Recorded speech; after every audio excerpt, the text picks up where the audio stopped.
안녕하세요 여러분. 이번 시간에는 저번 시간에 이어서 두 번째 중단원인 도덕적 행동 중에서 그 세 번째 소단원인 도덕적 추론과 비판적 사고는 어떻게 하는가 라는 주제를 가지고 공부를 해보겠습니다.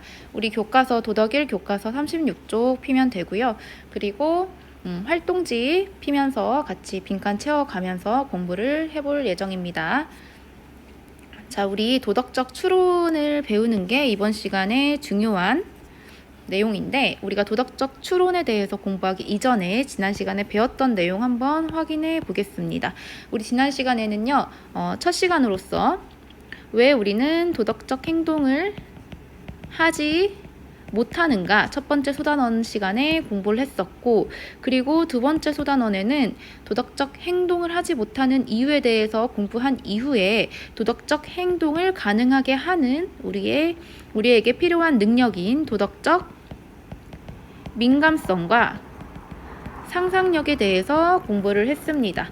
민감성은 말 그대로 어떠한 문제 상황을 내가 도덕적으로 개입해야 하는 도덕적인 문제 상황이라고 예민하게 느끼는 마음을 도덕적 민감성이라고 하고, 상상력은 그러한 문제 상황에서 그런 문제 상황에 닥친 사람의 마음에 공감을 해서 내가 도움을 줘야 하는 이유가 무엇이고, 그리고 어떠한 도움을 줄 수 있는지 여러 가지 대안을 탐색하고 결과를 예측할 수 있는 그런 능력을 상상력이라고 한다는 것을 공부해 보았습니다. 자, 이번 시간에는요, 도덕적 행동을 가능하게 하는 게 도덕적 사고인데요. 이러한 도덕적 사고인 도덕적 추론 과정을 추론 과정은 어떤 과정을 거쳐서 할 수 있는지에 대해서 공부를 해보기 이전에 우리가 꼭 알아두어야 할 개념 몇 가지를 공부하는 시간을 가져볼까 합니다. 그래서 본격적인 도덕적 추론 연습은 다음 시간에 할 거고요. 이번 시간에는 도덕적 추론을 알기 위해서 꼭 알아야 하는 핵심 개념에 대해서 한번 공부를 해볼 예정입니다. 자, 우리가 도덕적 추론을 하려면 사실 판단과 가치 판단을 구분할 줄 알아야 합니다. 일단 도덕적 추론이 무엇인지 한번 정리를 해보면, 도덕적 추론은 3단 논법의 형식으로서 도덕 원리와 사실 판단을 근거로 도덕 판단이라는 결론을 도출하는 게 도덕적 추론 과정인데요. 그러니까 도덕 원리, 두 번째 사실 판단, 이 두 가지를 근거로 어떤 문제 상황에서 내가 도덕적인 판단을 내리는 게 도덕적 추론 과정입니다. 자, 이거는 다음에 구체적으로 설명을 다시 할 거고, 자, 그러면 이 도덕 원리가 무엇이고, 사실 판단이 무엇이고, 그리고 도덕 판단이 무엇인지를 우리가 알아야겠죠. 이번 시간은 이 세 가지에 대해서 이해하는 시간을 가져볼 건데, 먼저 사실 판단은 무엇인가에 대해서 한번 살펴보겠습니다. 사실 판단은 참과 거짓을 명확하게 구분할 수 있는 판단을 사실 판단이라고 합니다. 예를 들어 독도는 대한민국 땅이다. 자, 이건 사실 판단일까요? 아닐까요? 자, 이거는 사실 판단이죠. 사실 판단은 참 거짓에 이게 사실인지 거짓인지는 중요하지 않고, 이거를 진위를 표현하고 이를 검증할 수 있기 때문에, 검증할 수 있으면 이제 사실 판단이 된다는 말입니다. 예를 들면 이것은 책상이다, 이 안경은 검정색이다, 이렇게 진위 파악이 가능한 판단을 우리는 사실 판단이라고 합니다. 두 번째, 사실 판단과 조금 다른 성격을 가진 게 가치 판단인데요. 가치 판단은 가치관에 따라서 판단의 결과가 달라지는 게 가치 판단이라고 합니다. 예를 들면 누구누구는 예쁘다, 개나리는 아름답다, 이렇게 참 거짓을 명확하게 구분하기가 어렵죠. 이런 것을 가치 판단이라고 합니다. 자, 이 가치 판단이 인간의 어떤 도덕적인 행동과 관련이 지어지면은 이제 그것을 도덕 판단이라고 할 수 있는데, 가치 판단 가운데 인간의 행위, 도덕과 관련된 판단을 우리는 도덕 판단이라고 합니다. 그리고 이런 도덕 판단을 조금 더 일반적으로 포괄적으로 포함하는 도덕 판단이 도덕 원리가 되는데요. 이 도덕 원리는 도덕 판단을 이끌어내는 전제이자 기준이 됩니다. 자, 도덕 판단은 도덕 원리랑 조금 구분할 때 유동적으로 생각을 해야 합니다. 도덕 판단은 도덕 원리보다 조금 더 구체적이고 도덕 원리는 도덕 판단보다 조금 더 일반적입니다. 그런데 이런 일반성과 구체성은 상황에 따라 유동적으로 변화를 하는데요. 어떤 진술을 도덕 판단이라고 지칭하더라도 그 도덕 판단은 그것보다 조금 더 개별적이고 구체적인 판단과 비교해서는 도덕 원리가 될 수 있고 어떤 진술을 도덕 원리라고 지칭하더라도 그 도덕 원리는 그것보다 조금 더 일반적인 판단과 비교해서는 도덕 판단이 될 수 있습니다. 그래서 도덕 판단과 도덕 원리는 조금 상대적으로 구체적인지 아니면은 일반적인지를 기준으로 가린다라고 생각하면 될 것 같습니다. 예를 들면 영희를 괴롭히는 것은 옳지 않다.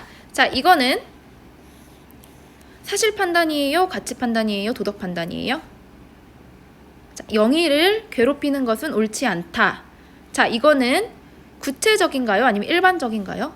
자, 영희라는 인물이 포함되었기 때문에 구체적인 도덕 판단이죠. 이건 도덕 원리라고 보기보다는 도덕 판단이라고 봐야 될 것 같죠. 자, 우리는 근데 이러한 도덕 판단 안에 내포된 도덕 원리를 찾아볼 수 있습니다.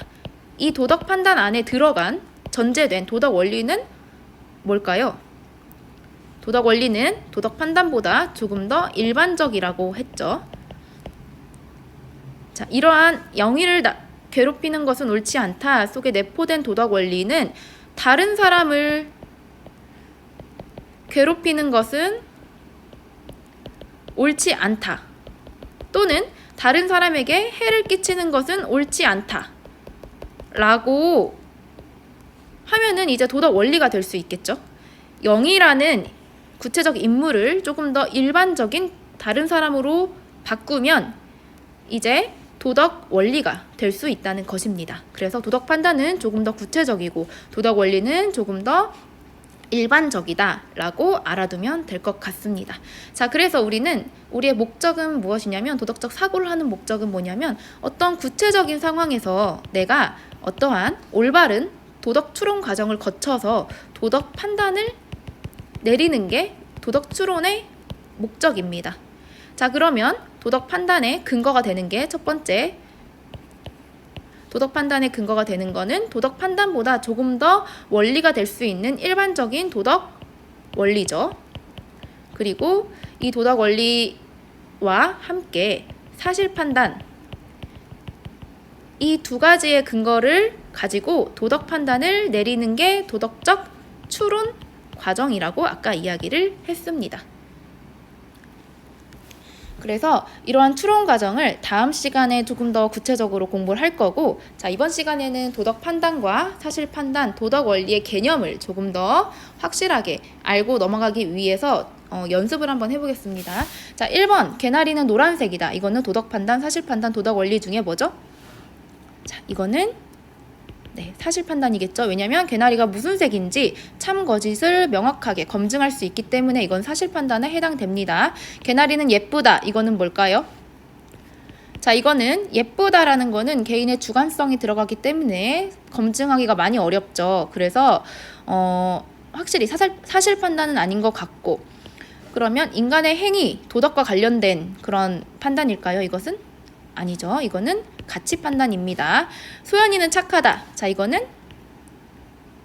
도덕 판단이겠죠.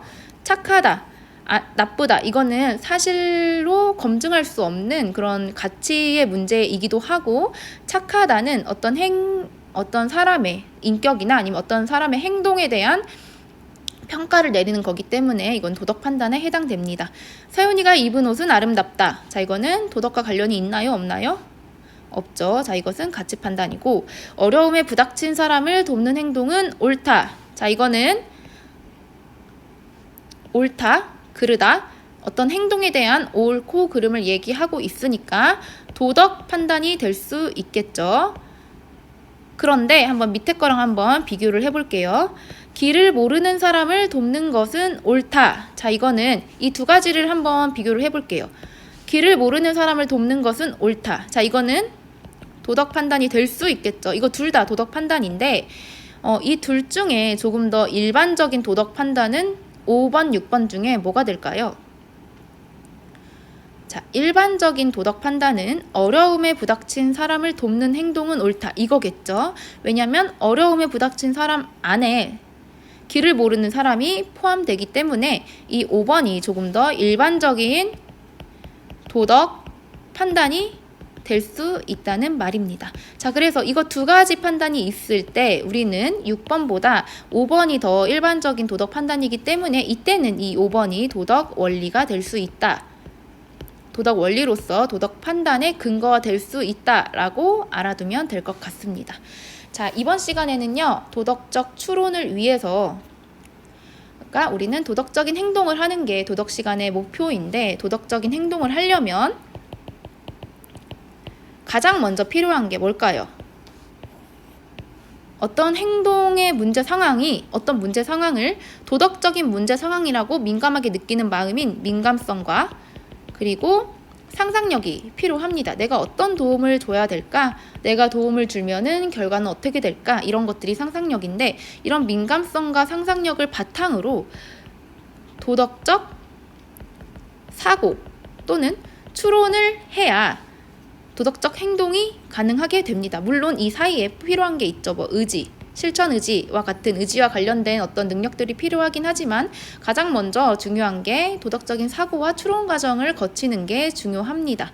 그래서 도덕적 사고와 추론을 하기 위한 전 단계로서 이 사고와 추론 과정의 근거가 되는 사실 판단, 가치 판단, 그리고 도덕 판단의 의미에 대해서 한번 살펴보았습니다. 여러분들은 프린트 보면서 이 내용을 열심히 정리를 해서 다음 시간에 오면은 그때는 이제 도덕적 추론을 진짜 연습을 해볼 예정입니다. 그래서 다음 시간에 우리가 확실하게 이해를 하기 위해서는 이 개념에 대한 확실한 공부가 필요합니다. 이번 시간 끝나고 교과서 보고 프린트 내용 하고 오면은 학습에 많은 도움이 될 것 같죠? 네, 그래서 다음 시간에는 이 여러분들이 학습한 내용을 근거로 도덕적 추론을 한번 공부해 보도록 하겠습니다. 이것으로 이번 시간 수업을 마치겠습니다.